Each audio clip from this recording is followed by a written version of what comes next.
আজ আমরা চলেছি রাবার ড্যাম দেখতে। রাবার ড্যামটি বাহরা রাবার ড্যাম নামে পরিচিত। আমি আমার ভাগিনা খুব ভোরবেলায় মোটরসাইকেলে রওনা দিয়েছি।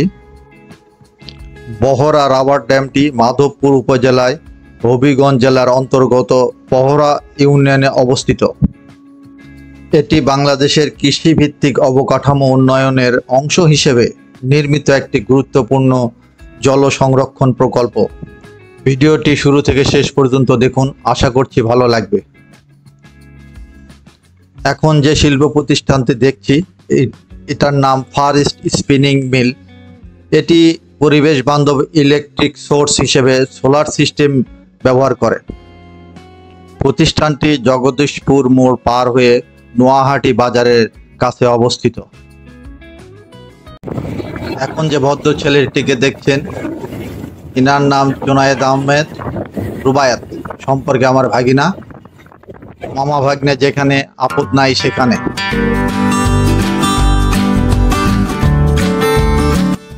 আপনারা যারা সাতছড়ি চা বাগান ও সাতছড়ি জাতীয় উদ্যানে ভ্রমণের উদ্দেশ্যে আসেন, আপনারা চাইলে বহরা রাবার ড্যাম ঘুরে দেখতে পারেন। ঢাকা থেকে যারা ট্রেনে আসবেন, ঢাকা থেকে নোয়াপাড়া স্টেশনে নেমে সিএনজি নিয়ে সোজা রাবার ড্যামে আসতে পারেন।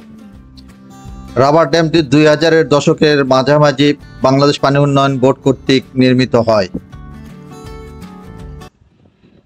দেখতে দেখতে আমরা রাবার ড্যামে পৌঁছে গেলাম এবং এখানকার জলরাশি সৌন্দর্য উপভোগ করতে লাগলাম। এই রাবার ড্যামটি ইনফ্ল্যাটেবল রাবার ড্যাম নামে পরিচিত। রাবার বা সিনথেটিক কাপড় দিয়ে তৈরি টিউব আকৃতির বাঁধ, যা জলবায়ু ও পানি চাপ দ্বারা ফুলিয়ে তোলা হয়।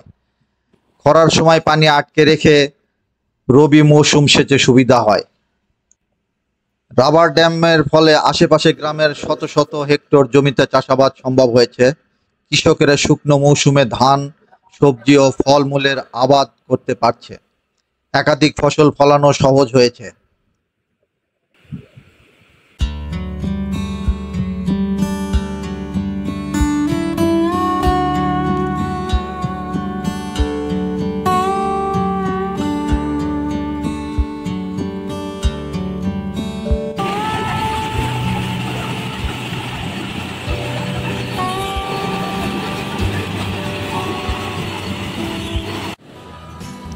আমি আর মামা দুরু পায়ে ভয় নিয়ে পানির কাছাকাছি নামলাম। নদীর পাশটা প্রচুর খাড়া এবং পিচ্ছিল। সাম্প্রতিক বছরগুলোতে স্থানীয় কিছু চক্র অবৈধভাবে বালু উত্তোলন শুরু করেছে, যা ড্যামের স্থায়িত্ব ও পরিবেশের জন্য হুমকি। নিয়মিত রক্ষণাবেক্ষণের অভাবে কিছু অংশ নষ্ট হওয়ার আশঙ্কা রয়েছে। এই রাবার ড্যামকে ঘিরে অনেক পর্যটক আসে, তার জন্য আশপাশে বেশ কিছু দোকান গড়ে উঠেছে। প্রতিদিন এখানে অনেক দর্শনার্থী ভিড় করে। আমরা মা ও ভাগ্নে দুইজনে চা নিয়ে এসে নদীর পাড়ে বসে ভাব গম্ভীর্য সহকারে চা পান করলাম এবং পরিবেশটাকে এনজয় করলাম।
রাবার ড্যামটি সোনাই নদীর উপরে নির্মিত। নদীতে অনেক লোক মাছ শিকার করছে, দেখে বোঝা যাচ্ছে প্রচুর মাছ পাওয়া যায়। আশপাশের লোকজন এখান থেকে প্রচুর মাছ আহরণ করে। পরিবেশটাকে খুব সুন্দর লাগছে, দেখুন কত সুন্দর লাগছে মাছ যারা ধরছে।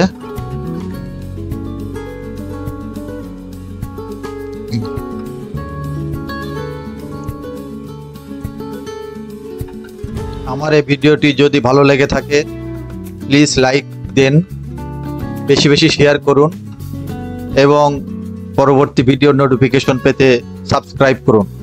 Please subscribe my channel to get notification for next video.